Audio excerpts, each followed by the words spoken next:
What's going on, guys? It's fight season MMA, and today I want to make a video talking about why grapplers are taking over the UFC. As we've seen, Merab Dvalishvili and Belal Muhammad have won the belt over this year over two amazing strikers in Leon Edwards and Sean O'Malley at UFC 304 and 306. Also, Dricus du Plessis is putting together an impressive title reign in the UFC middleweight division as kind of a grappling focused fighter. So I kind of want to talk about today why the grapplers inside the UFC are taking over the different divisions and of why truly they are becoming some of the most incredible fighters in the organization, and even of why their striking is looking amazing inside these fights between these individuals.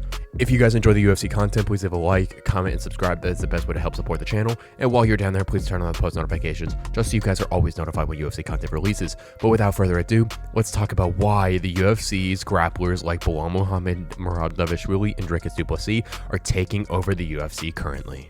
So as we all know, the UFC grapplers inside the organization like Belal, Merab, Umar, and Dricus du Plessis are all having so much success in the organization, and I just want to kind of touch on why that is such a factor right now. I think the biggest reason on why these individuals are having so much success inside the organization is because they know how to mix up their game. This is mixed martial arts. The biggest thing about mixed martial arts is being able to implement different techniques, different things, let's say wrestling with striking and sambo and everything going together into one big masterpiece. Some of these different fighters inside the organization, like Sean O'Malley, really doesn't have a grappler game to go with him, which is only going to diminish his striking. If we look at that fight, Belal Muhammad between Leon Edwards, Belal was actually doing really good in the striking department, beating Leon Edwards, who's one of the best strikers in the UFC, because he was able to throw multiple different combinations, be able to shoot takedowns, to where Leon Edwards had no idea what was coming back at him in that direction. That was something that really allowed Belal Muhammad to get the jump on someone like Leon Edwards. Also, Merab Dvalishvili was able to take advantage of Sean O'Malley in that fight because he was able to shoot the takedowns, and O'Malley was worried about the takedowns in that standpoint. So being able to mix up all the different factors of MMA into one specific game plan, it's going to really allow these individual fighters to go up and show and display their just true absolute MMA skills to ultimately get the win in some departments. Also, a really big thing about the grappling is it's going to help with control time. A lot of these different grapplers on the ground are able to keep your opponent down on the ground. You look at Dricus du Plessis versus Israel Adesanya, he was really able to keep Izzy on the ground for a long period of time in that fight. We look at Islam Makhachev, who yes is an amazing striker and an amazing grappler and is kind of at the forefront of this list, but he is able to keep his opponents on the ground for a very long time. In that Dustin Poirier fight in the first and third round, he was able to hold Dustin Poirier down for a really long time. Also, in that first Alexander Volkanovski fight, Islam Makhachev was able to get serious ground time that ended up allowing him to win the fight. Also, kind of the grappling is such a very big thing for these strikers to do. These guys who have so much cardio like Merab and Belal really have the ability to just gas out their opponents. We all know that Alex Pereira and we all know that Sean O'Malley have cardio for days when it comes to striking, but these individuals who are getting grappling and going in different exchanges are absolutely wearing them out within the octagon because they're not used to different things like the different Brazilian Jiu-Jitsu things, the different wrestling stances, different getting thrown around the octagon is something that really wears on a fighter's gas tank, considering that they're doing something that they're not usually known to do. Alex Pereira is one of the few exceptions to where he is so good at preventing the takedown, and that is why he is successful in that light heavyweight division. Now, it also helps that that light heavyweight division doesn't really have a prominent grappler in it, to where Alex Pereira doesn't have to defend against it. You do got Magomed Ankalaev, but other than that, Pereira is that big dog inside the division to where he can kind of defend the top by himself. But someone like Belal Muhammad or Merab Dvalishvili were able to go dismantle the champion because they were able to shoot relentlessly, and those two champions were so just absolutely thrown off by the different grappling and style approach. The only way that they could lose that type of fight if they get reckless, and that's what Aljamain Sterling did against Sean O'Malley. That fight was going to be a Sterling win 9 times out of 10, but he got antsy, overextended on O'Malley, and he got knocked out for it. There are so many different grapplers inside the UFC who have so much of an opportunity. If you were able to have a great grappling game, that is only going to elevate your striking. Someone like Umar Nurmagomedov and Islam Makhachev, those two Russian Dagestani fighters, have such an advantage over their competition, considering that Umar trained Taekwondo when he was a young kid, and Islam has increased his striking ability so much throughout the course of his career.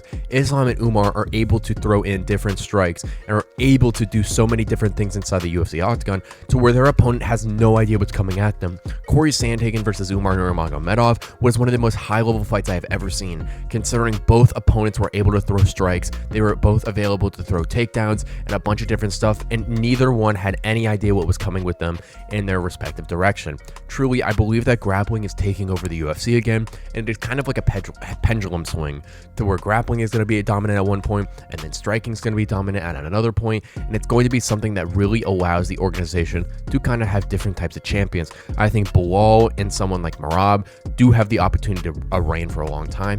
I think Dricus du Plessis inside the middleweight division is going to reign for an incredibly long time, because no one's as well-rounded as he is. Even though his striking isn't the best, that takedown ability really allows him to show and put his striking on display, considering that he can mix up everything and that he can go in there and truly show everyone what he is capable of inside the UFC octagon. I truly think that the grapplers inside the UFC are stronger than some of the strikers like Sean O'Malley, who, yes, is an amazing striker, is a better striker than any single grappler probably in the organization, minus someone possibly like Umar and definitely Islam.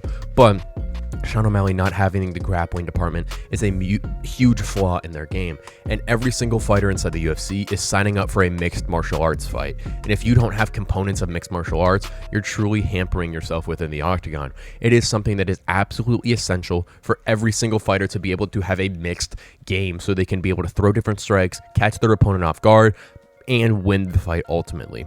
But ultimately, truly, I do believe that the UFC grappling right now is going to be a massive thing in taking over the organization. I do think that the grapplers right now, like Merab and Belal and Islam and Dricus, are going to be able to reign for an incredibly long time. Having that extra standpoint and that extra facet in their game is going to be something that is so beneficial to allow these fighters to get the advantage over their opponents. It's going to really allow them to show and show their competition why they are so incredibly well-rounded and why they're so incredibly good inside the organization. Their opponents have no idea what they're doing and what they're thinking when they fight them, and it's something that really allows them to take advantage and ultimately win the exchanges inside the UFC octagon. I do think that grappling is one of the most valuable skills inside the UFC, and these fighters who are enhancing a primarily grappling forward game are having the advantage over the one-faceted strikers. Thank you guys so much for watching this episode of Fight Season MMA, and please let me know what you think down below in the comment section about grapplers taking over the organization. Some fighters who are, yes, quote-unquote boring, are actually being more entertaining than some of these strikers because they're confusing them inside the UFC, like Belal Muhammad versus Leon Edwards. Belal was a more exciting champion than someone like Leon because he was going in there and confusing him so much. Grappling is such an essential point of MMA to where truly it allows the fighter to get such a big advantage inside the UFC organization to ultimately confuse their opponents, mix up the different takedown strategies, and ultimately enhance their striking ability by so much. Being able to have a gas tank in all areas of the MMA world is something that's going to help you so much in the UFC fight, because someone like Merab and Belal's biggest asset almost is not their skills, it's their gas tank going back at them, because it allows them to just tire out and outbeat and outwork their opponents. But thank you guys so much for watching this episode of Fight Season MMA, and please have a like, comment, and subscribe if you guys enjoy the UFC content, and while you're down there, please turn on the post notifications, just so you guys are always notified when UFC content releases. But without further ado, thank you guys so much for watching, and I will catch you guys very soon with more UFC content and news.